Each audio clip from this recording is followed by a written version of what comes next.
हाँ जी, तो अपनी बात चल रही थी दो चरों वाले रैखिक समीकरण की।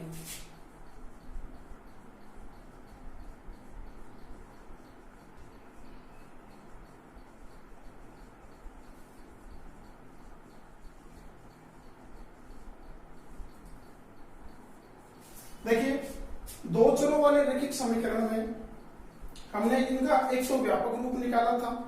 उस व्यापक रूप की अपन ने जो युगपत समीकरण थे उन युगपत समीकरणों के द्वारा उनकी तुलना की थी, और तुलना करने के बाद में वहां से अपन ने a1, b1, c1, a2, b2, c2 इनके मान निकाले थे। और ये मान क्यों निकाले थे? क्योंकि जो समीकरण थे उन समीकरणों की अपने को प्रकृति पता लगानी थी, और प्रकृति अपन ने पढ़ी थी, वो प्रकृतियां अपन ने निकाल ली थी। प्रकृतियां निकालने के बाद में अपने को ग्राफी हल पढ़ना था, और ग्राफी हल का अपन ने एक प्रश्न भी किया था, उसका ग्राफी हल कर दिया था, वो ग्राफ बनाना था बस। तो अब उस प्रश्न को एक बार अपन दोबारा से देख लेते हैं, और उसका जो ग्राफी हल था या जो आलेखीय हल था वो किस प्रकार से निकालना है उस हल को एक बार दोबारा देख लेते हैं। देखो, प्रश्न ये था कि निम्न रैखिक समीकरण युग्म जो था उसकी अपने को क्या करनी थी, एक तो प्रकृति बतानी थी, और प्रकृति के अलावा उसको अपने को ग्राफी हल निकालना था। तो प्रकृति तो मैंने 2-3 बार पहले भी बता दी है, ग्राफी हल भी आपको बताया था। तो उस प्रश्न को अपन सीधा शुरू करते हैं और सीधा ग्राफी हल से ही शुरू करेंगे, क्योंकि पीछे वाले वीडियो में भी अपन ने ग्राफी हल तक निकाल दिया था। तो वहीं से अपन शुरू करते हैं। और अपना प्रश्न यह था कि उसमें समीकरण दे रखा था 2x - y बराबर 4 और x प्लस y बराबर 1। यह समीकरण नंबर 1 था और यह समीकरण नंबर 2 था। देखो, अब इसके अपने को क्या करनी थी, एक तो प्रकृति निकालनी, और प्रकृति के अलावा क्या करना था, इसका ग्राफी हल निकालना था। तो प्रकृति पहले निकाल दी थी, अब मैं सीधा यहां पर ग्राफी हल ही निकाल रहा हूं, ग्राफी हल या फिर आरेखीय हल। देखो कैसे निकालते हैं। इसके लिए मैंने आपको पहले कहा था कि अपने पास दो समीकरण हैं, इन दोनों समीकरणों को काम में लेना है। पहले समीकरण नंबर 1 दे रखा है, तो समीकरण 1 को ही लेके चलते हैं। समीकरण 1 से क्या था? समीकरण 1 2x - y बराबर 4। देखो, मैंने कहा था आपको पहले कि जब ऐसा समीकरण होता है अपने को ग्राफी हल निकालना है तो किसी भी एक चर राशि को इधर रखना है और बाकी जितनी भी राशि है सबको उधर पक्षांतरण कर देंगे। चाहे तो x को रख लो, चाहे y को रख लो। अपन क्या करते हैं, इस y को तो उधर भेज देते हैं और ये जो 2x है इसको यहीं का यहीं छोड़ देते हैं। तो देखो, 2x बराबर 4 अपनी जगह पर है, y उधर जाते ही बन गया प्लस का।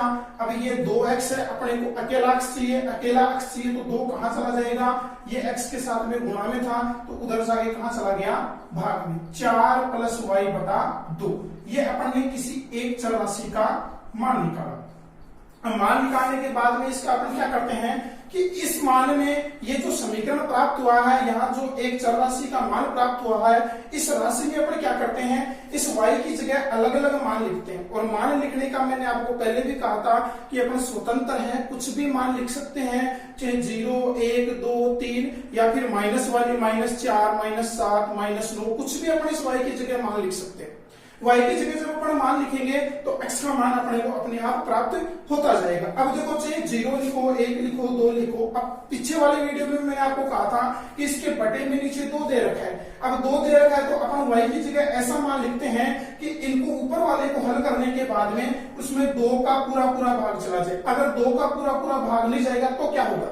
देखो, समस्या कुछ नहीं है। अगर 2 का भाग नहीं जाता है तो अपने को क्या करते हैं, जब अपने ग्राफ पेपर पर ग्राफ को बनाएंगे तो अपने को वो छोटी छोटी जो खाने के अंदर बॉक्स के अंदर जो छोटी छोटी लाइनें रहती हैं उन लाइनों को काउंट करना पड़ेगा। तो सबसे अच्छा तरीका ये है कि अपने को छोटी बड़ी लाइनें काउंट करनी नहीं पड़े, तो y का ऐसा मान यहाँ पहले लिख लेते हैं ताकि x का भी पूरा मान मिल जाए। देखो, पहली बार में मैं कहता हूं कि y बराबर 0 रखते हैं। y बराबर 0 रखने पर जैसे y बराबर 0 रखा तो x बराबर कितना हो गया, 4, क्योंकि y की जगह 0 होगा और 4 में 0 जुड़ेगा तो 4 ही रहेगा। नीचे कितना, 2, तो x बराबर कितना आ गया, 2। बिंदु अपने को कौन सा मिल गया, अपने को बिंदु मिल गया 2 और 0। ये क्या था, निर्देशांक बिंदु था। निर्देशांक ज्यामिति जब अपन पढ़ेंगे तो उसमें पूरी इसकी चर्चा करेंगे कि निर्देशांक बिंदु कैसे बनते हैं। यहाँ इतना ध्यान रखना कि ये जो बिंदु बना है उसमें x का मान पहले लिखना है और y का मान बाद में लिखना है। चलो एक बिंदु तो प्राप्त हो गया। अब ऐसे कितने के मान प्राप्त करें? अधिकतम मैंने कहा था अपने पास 3 मान बहुत है, 3 मानों की एक सारणी बना लेंगे। एक मान अपने रख लिया, दूसरा मान देखो अगर मैं यहाँ 1 लिखता हूं तो 4 और 1 5 हो जाएंगे, 5 में 2 का भाग दोगे तो 2.5, मतलब आपको ग्राफ में छोटी छोटी छोटी 5 लाइनें काउंट करनी पड़ेगी। अच्छा यही है कि इसकी जगह दूसरा मान लिखते, y की जगह मैंने लिखा 2, तो y बराबर 2 रखने पर देखो y बराबर 2 लिखा तो x बराबर कितना हो गया 4 प्लस 2 और नीचे भी कितना 2, तो x बराबर 4 और 2 6 बटा 2, तो x बराबर कितना आ गया 3। तो अपने को वो बिंदु कौन सा मिल गया 3 और 2, पहले x का मान फिर y का मान। आगे चलो कोई जरूरी नहीं है प्लस के लिखो, आप माइनस के भी लिख सकते हो। चलो माइनस का लिख के देखते हैं। माइनस का 1 लिखोगे तो 4 में से 1 घटेगा तो 3 और 3 में 2 का भाग दोगे, फिर पॉइंट तो में काउंट करना पड़ेगा। माइनस के 2 ये माइनस के 2 लिखते हैं। जब माइनस के 2 लिखेंगे तो 4 में से 2 हो जाएंगे, माइनस कितना बचेगा 2, और 2 में 2 का भाग कितनी बार 1 बार, पूरा पूरा चला जाएगा। तो माइनस का मान लिख लेते हैं, y बराबर -2 रखने पर देखो -2 लिखा तो x बराबर 4 -2। अब सीधा -2 कैसे हो गया, ये प्लस था, y की जगह -2 लिखा, प्लस और माइनस दोनों निशान आपस में गुणा होकर के माइनस का निशान बन गया। क्योंकि जब भी दो विपरीत तो अलग अलग निशान आकर के गुणा होते हैं तो माइनस बनता है, दो एक जैसे निशान आकर के गुणा होते हैं तो प्लस बनता है। नीचे कितना है 2, तो x बराबर 4 में से 2 घटा दो 2, नीचे कितना 2, x बराबर कितना 1। तो अपने को बिंदु कौन सा मिल गया 1 और -2, ये बिंदु मिल गया। देखो 3 मान प्राप्त कर लिए, एक ये रहा, दूसरा ये रहा, तीसरा ये रहा। इन तीनों मानों की बना लेती एक सारणी, ये बनाई अपने सामने।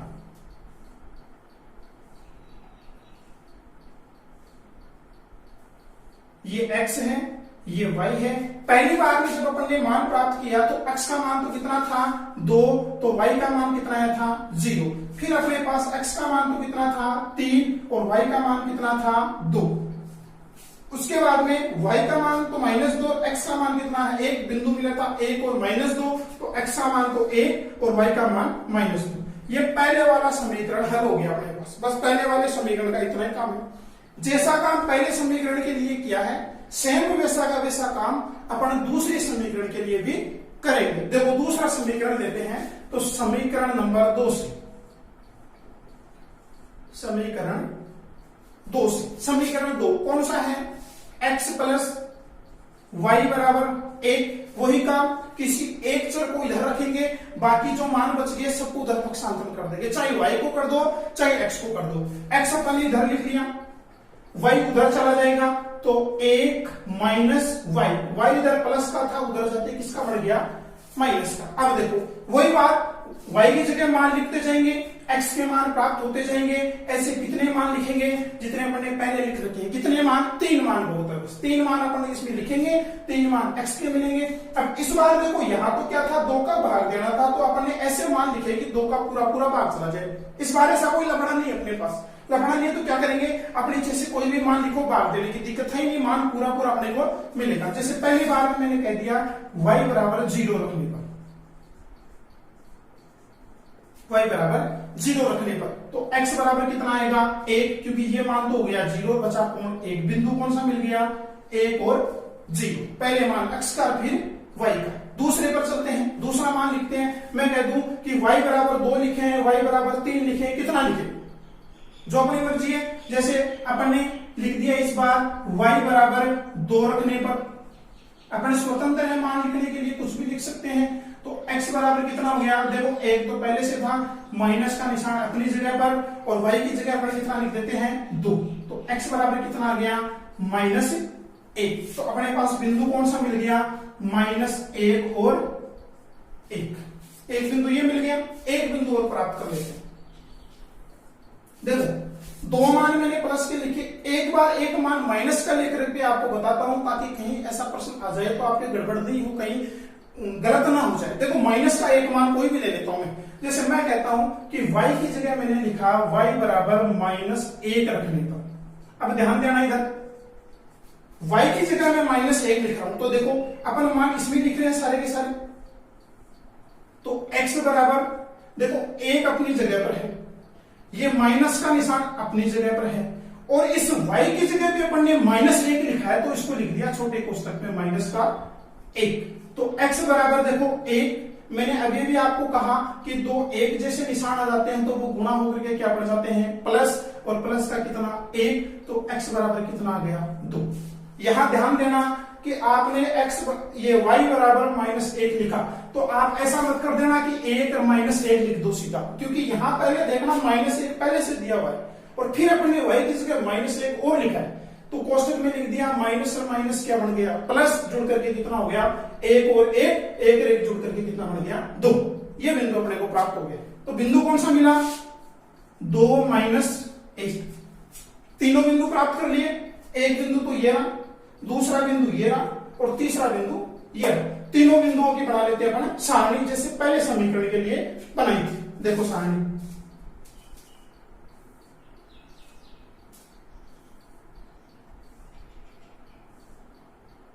ये x आ गया, ये y आ गया।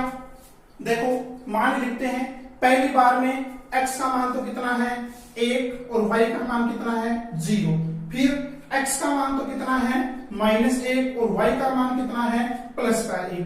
फिर उसके बाद में x का मान तो कितना है 2 और y का मान कितना है -1। देखो ये अपन एक सारणी बना ली।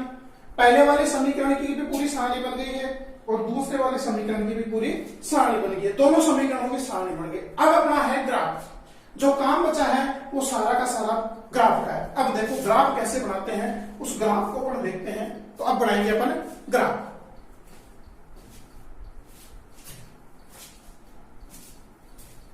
देखो ये सारणी का काम है, जो भी अपना ग्राफ बनेगा वो इन सारणियों के द्वारा बनेगा। ये पहले समीकरण की सारणी, ये दूसरे समीकरण की सारणी। बाकी को मिटा देते हैं, स्क्रीनशॉट लेना हो तो किसी को ले सकता है। बाकी इसको अपन मिटाते हैं और इन दोनों समीकरणों की सहायता से अपन बनाएंगे अब ग्राफ।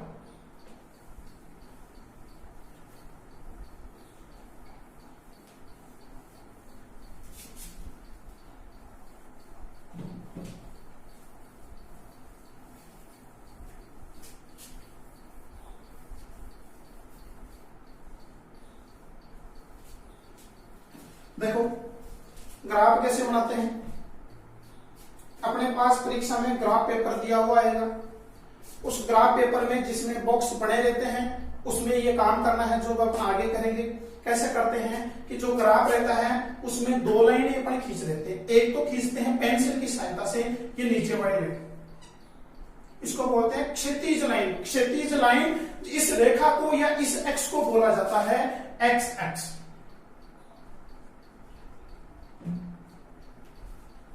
दूसरी जो रेखा अपन खींचते हैं वो एकदम खींच लेते हैं ऊर्ध्वाधर रेखा। ये आ गई अपनी ऊर्ध्वाधर रेखा और इसको बोला जाता है वाई एक्स। ये क्या है एक्स एक्स और वाई एक्स। देखो ये क्यों लिखे हैं एक्स एक्स का मतलब, देखो अपन ने जब सारणी बनाई तो एक्स और वाई दो प्रकार के मान है दोनों में, क्योंकि अपने जो समीकरण थे वो एक्स और वाई में ही थे। तो x और y में जो मान है तो x वाले जो भी मान होंगे वो इस x के ऊपर दर्शाए जाएंगे और y वाले जो भी मान होंगे वो इस रेखा के ऊपर दर्शाए जाएंगे। अब देखो x x और y x जैसे बना दिया। थोड़ा सा मैं ग्राफ के बारे में बता देता हूं, बाकी तो अपन निर्देशांक ज्यामिति में पढ़ लेंगे कि ये है क्या चीज। इधर वाला कौन आ गया, इधर कौन आ गया, इधर कौन आ गया। देखो जैसे ये x x थी, ये y x थी, जिस बिंदु पर ये दोनों कटते हैं उस बिंदु को कहा जाता है मूल बिंदु और इसके निर्देशांक होते हैं 0 0, कि जहां पर दोनों मिलती है एक्स दोनों जहां मिलती हैं उसके निर्देशांक होते हैं 0 0। कहने का मतलब x का मान भी 0 और यहाँ y का मान भी 0। अब जैसे ये कटती है तो इनके दो भाग पड़ गए। देखो yx का एक ऊपर हो गया, एक नीचे हो गया, xx का एक इधर हो गया, एक इधर हो गया। अब xx का इधर वाला जो मान होता है वो होता है प्लस का और इधर वाला जो मान होता है वो होता है माइनस का। सेम काम yx में रहता है। yx में ऊपर वाला मान तो किसका रहता है प्लस का और नीचे वाला मान है वो किसका रहता है माइनस का। अब इनके ऊपर अपन मानों को प्रदर्शित कर देते हैं, प्रदर्शित कर लेते हैं। देखो प्रदर्शित कैसे करेंगे, अपना जो ग्राफ पेपर रहता है उसमें छोटे छोटे बॉक्स बने हुए रहते हैं चारों तरफ पूरे ग्राफ पेपर में। अब जब छोटे छोटे बॉक्स बने हुए हैं तो ये तो अपन ने पेंसिल से इनको काट करके मिलान बिंदु बना लिया। अब यहां से अपन एक एक बॉक्स को ले लेंगे, क्योंकि देखो मान ज्यादा बड़े नहीं है, इसमें मान ज्यादा बड़े नहीं है, 2 3 1 2 -2 इतनी है, तो अपन क्या करते हैं एक एक कॉलम पर एक एक मान ले लेते हैं। ठीक है, जैसे यहां ले लिया, पहला खाना था 1 लिख दिया, क्योंकि मैंने देखो पहले कहा एक्स एक्स पर इधर वाले मान प्लस के होंगे, इधर वाले मान माइनस के होंगे। ये मैं एक्स पर एक बार मान दर्शा रहे पर। दूसरा वाला खाना 3 2, तीसरा वाला 3, चौथा वाला 4, फिर 5। अब जब इधर दर्शाएंगे तो ये सारे के सारे मान ऐसे ही पर माइनस के। देखो पहला वाला खाना था -1, दूसरा वाला -2, तीसरा वाला -3। एक बार -3 तक लिख देते हैं, फिर अपन देख लेंगे कि ज्यादा जरूरत पड़ती है तो इसको थोड़ा और आगे बढ़ा देंगे। ठीक है, y एक्स पर चलते हैं। देखो ऊपर की तरफ जैसे पहला खाना हुआ, ये मान आ गया 1, इधर वाला दूसरा खाना होती है 2, ये तीसरा 3, ये चौथा 4, ये पांचवा 5। तो हो गए इतने। नीचे वाले पर चलते हैं, देखो इस पर चलेंगे। जैसे ये पहला खाना हो गया, यहाँ पर इसका मान -1, क्योंकि y एक्स जो थी अब नीचे माइनस में चलेगी। ये दूसरा वाला खाना -2, ये तीसरा वाला -3, ये चौथा वाला -4। ठीक है, ग्राफ में क्या होता है, देखो ग्राफ तो अपने मान तो लिख दिए, अब अपने मान अपने क्या लिखा है, एक एक खाने पर एक एक मान लिया। प्रत्येक खाने के बीच में अंतर देखो आप कितने का है, इसमें भी 1 का अंतर, इसमें भी 1 का, इसमें भी 1 का, इसमें भी 1 का। एक्स एक्स जितनी भी है सब में एक एक का अंतर है। वाई एक्स में जब चलते हैं तो इसमें भी सब पर जो अंतर है वो एक एक का अंतर है। तो ग्राफ में क्या होता है, हमें ना पैमाना लिया जाता है। ठीक है, पैमाना यहाँ अपने ग्राफ में ऊपर लिख देंगे। अपने पास जो ग्राफ पेपर है तो उसमें जगह हो कोई जरूरी नहीं, यही लिखे, इधर लिख दो, इधर लिख दो, यहाँ लिख दो, यहाँ लिख दो, अपना पैमाना अपन दर्शा देते हैं। देखो यहाँ लिखते हैं पैमाना। ठीक है, पैमाना लिखते हैं। पैमाना लिखेंगे एक तो एक्स एक्स पर। अब ये जो छोटे छोटे बॉक्स बने हुए होते हैं उनको अपन क्या कहते हैं, खाना बोला जाता है कि एक खाना बराबर एक इकाई। इकाई क्यों लिखा, क्योंकि कोई मान में मीटर सेंटीमीटर किलोग्राम इनमें कुछ भी नहीं है, न किलोमीटर में, न मीटर में, न किलोग्राम में, न ग्राम में, ऐसे कोई मान नहीं, कोई इकाई नहीं लिखी हुई। जब गणित में कोई इकाई नहीं लिखी रहती है तो उसमें मीटर सेंटीमीटर दर्शाई नहीं रहती है, तो उसके अपन मान लेते हैं आगे इकाई लिख लेते हैं। ठीक है, सेम वाई एक्स पर लिखते हैं। वाई एक्स पर एक खाना बराबर, देखो इसमें भी एक एक का अंतर है, तो पैमाना कितना, 1 इकाई। एक एक अंतर रखा सब पर, तो इसमें भी कितना, ये पैमाना है, स्थितियों के अनुसार चेंज होता रहता है। आप सोचो कि सब में ऐसे रहेगा, कोई जरूरी नहीं है। अगर मान या बड़े बड़े आ जाते हैं जैसे 50 60 65 67 है, 47 35 ऐसे मान आ जाते तो अपन अपने को पैमाना चेंज कर लेते हैं कि एक एक खाना एक एक इकाई ले लेकर के एक खाना बराबर 5 इकाई 7 इकाई जितनी जरूरत पड़ती है उतनी इकाई ले लेते, उतने का अंतर डाल देते। पैमाना लेने का मतलब ये है जैसे एक खाना बराबर 1 इकाई का मतलब प्रत्येक खाने में एक एक अंतर। एक खाना बराबर 2 इकाई लेते, प्रत्येक खाने में 2 का अंतर। एक खाना बराबर 3 इकाई लेते, प्रत्येक खाने में 3 का अंतर। ये होता है पैमाना। ठीक है, पैमाना ले लिया। अब अपन अपने बिंदु दर्शाते हैं। देखो ये अपना जो था वो था पहले समीकरण की सारणी, और ये जो अपनी थी वो थी दूसरे समीकरण की सारणी। पहले समीकरण वाले सारे मान दर्शा लेते हैं। देखो पहला बिंदु, x का मान तो 2 और y का मान 0। x का मान 2 कैसा है, माइनस नहीं लगा हुआ मतलब प्लस का है ना, और x पर प्लस का 2 मान कहां है, यहां पर। y का मान 0। अब y का मान 0 का मतलब y पर चलना ही नहीं, 0 तो यहीं पर होता है, यहीं पर 0 होता है। तो पहला बिंदु अपने को कहां मिल गया, यहां पर। x का मान 2, y का मान 0, क्योंकि y पर चलना ही नहीं पड़ा, तो पहला बिंदु मिल गया। इसके निर्देशांक कितने थे, 2 और 0, ये लिख दिया पहले। ठीक है, दूसरा देखो 3 और 2, मतलब x का मान तो कितना है 3 और y का मान कितना है 2, तो x का मान 3। देखो x का मान 3 कहां है, ये मिल गया क्योंकि प्लस का है। y का मान 2, y का मान 2 प्लस का देखना है, प्लस का ऊपर की तरफ होता है तो 2 के बराबर में ले जाओ उसको। x का मान 3 था, इसके बराबर में 2 तक ले जाओ, और 2 तक था यहाँ पर। ये 2 वाली लाइन यहाँ आती है, 3 वाली लाइन यहाँ आती है, दोनों यहाँ मिलती है, तो ये बिंदु ले। ठीक है, इस बिंदु के निर्देशांक हो गए 3 और 2। आगे चलते हैं, x का मान 1 और y का मान 2। x का मान 1, ये रहा 1 क्योंकि प्लस का चाहिए, y का मान -2। अब इस बार देखो ऊपर नहीं जाना है क्योंकि ऊपर जाने का मतलब तो आप प्लस पर चले गए। y का मान -2 का मतलब नीचे की तरफ देखो, -2 ये बना दिया। तीसरा बिंदु भी मिल गया, इसको निर्देशांक कितने थे, 1 और -2। ये जो तीनों बिंदु आए इनको अपन क्या करेंगे, स्केल के यू सीध में रख करके और इन सबको अपन मिला देंगे। ठीक है। आप जब ग्राफ पेपर में देखो, यहाँ तो लाइन आर्टिकुलेट हो सकती है, जब आप ग्राफ पेपर में पेंसिल की सहायता से आप बनाओगे ना, तो ये तीनों बिंदु एक ही रेखा में आपको मिलेंगे, आराम से लाइन गुजर जाएगी आगे। ठीक है। गुजरने के बाद में देखो पहला बिंदु कौन सा था, ये था ना, इसके निर्देशांक 2 जीरो थी, इसको ए नाम दे दिया, और यहाँ थोड़ा सा हल्का सा गोला बना देंगे ताकि एग्जामिनर जो चेक करता है उसको नजर आ जाए। दूसरा बिंदु रहता है, इस पर भी थोड़ा सा गोला बना देंगे ताकि उसको भी नजर आ जाए, इसको बी नाम दे देंगे। तीसरा बिंदु अपना कौन सा था, ये था, इसको क्या नाम दे देंगे, सी नाम दे देंगे। जो मेन बिंदु है वो तो वही रहना चाहिए, ये नहीं है कि आप उस पूरे को यूं रंग दो, रंगना नहीं है, ऐसा काम नहीं करना है। एक बिंदु बनाया और उसके चारों तरफ यूं हल्का सा गहरा सा बना दिया, इससे पता लग जाएगा कि हाँ सही है, ये बिंदु यहाँ पर था। और आप अगर ये गोला नहीं बनाते, सिर्फ बिंदु रहता है तो भी चलेगा। तीसरा बिंदु कौन सा हो गया अपना, सी। ये पहले वाला जो समीकरण था उसके अपने रेखा बना दी।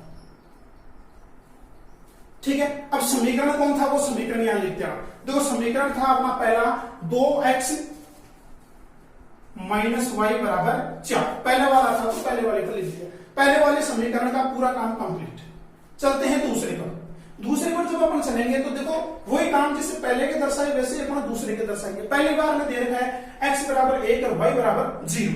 x बराबर 1, x पर तो कितना चाहिए 1, प्लस का 1 चाहिए, प्लस का 1 x पर कहां होता है, यहाँ पर। y का मान कितना 0, मतलब y पर अपने को जाना ही नहीं है, तो बिंदु कहां पर मिल गया, यहाँ मिल गया। कितना निर्देशांक था इसका, 1 और 0। मैं यहां लिख देता हूं 1 और 0, ये पहले वाले बिंदु के निर्देशांक थे। फिर दूसरा बिंदु x का मान -1 और y का मान प्लस का 1। x का मान -1 चाहिए तो माइनस का 1 ही रहा, y का मान प्लस का 1 चाहिए तो प्लस का 1 कहां है, ऊपर, तो इसके बराबर में ले जाओ, कहां तक आ गया, यहां तक मिल गया। दूसरा बिंदु निर्देशांक कितने थे, -1 और 1। तीसरा बिंदु x का मान तो कितना 2 और y का मान कितना -1। x का मान 2, x का मान 2 किधर है, ये रहा। y का मान कितना -1 है ना, y का मान -1 मतलब नीचे आओ, -1 का मतलब कहां पर आना पड़ेगा, यहां तक आना पड़ेगा। आगे तीनों बिंदु अपने को प्राप्त हो गए। देखो जब आप ग्राफ बनाओगे ना तो आपको एकदम सीधा सीधा मिलेगा, यहाँ तो अपन पॉइंट ऐसे हो रहा है कि इसलिए अपने को सीधा नहीं मिल रहा है, फिर अपन क्या कर देते हैं, इनको मिला देते हैं। समझ में आ गई। अब मिलाने के बाद में ये दोनों बिंदु कहां पर कट रहे हैं आप देखना ग्राफ में। जब आप एकदम फिक्स बनाओगे, एकदम सीधी लाइन बनेगी, तब आपको अपने आप पता लग जाएगा कि ये बिंदु कहां पर बन रहे हैं। जहां पर कट रहे हैं वहां से देखना है कि x की बराबर में से तो मान कितना आ रहा है और y के बराबर में से मान कितना आ रहा है, वही x का मान हो जाएगा और वही y का मान हो जाएगा। आप ग्राफ को बनाना अच्छे से बनाओगे तो आपको अपने आप पता लग जाएगा कि x वाला मान कितना है और y वाला मान कितना है। ये जो x और y के मान आते हैं यही अपने क्या कहलाते हैं, ग्राफी हल या आलेखी हल कहलाते हैं। समझ में आ गई मेरी बात कि हल कैसे निकालना है। आप ग्राफ बनाओगे, ग्राफ बनाने के बाद में ये दोनों रेखाएं जहां पर कटती है, देखो कटनी मैंने आपको जब पहले इनकी प्रकृति बताई थी तो वहीं पर बता दिया था कि ये दोनों कटेगी। अपन ने प्रकृति में पता लगा लिया था कि इनका जो हल था वो कैसा हल था, अद्वितीय हल। इसका मतलब अद्वितीय हल था तो ग्राफ की रेखाएं कैसी बनी थी, प्रतिच्छेदी रेखाएं, और प्रतिच्छेदी रेखाएं वही होती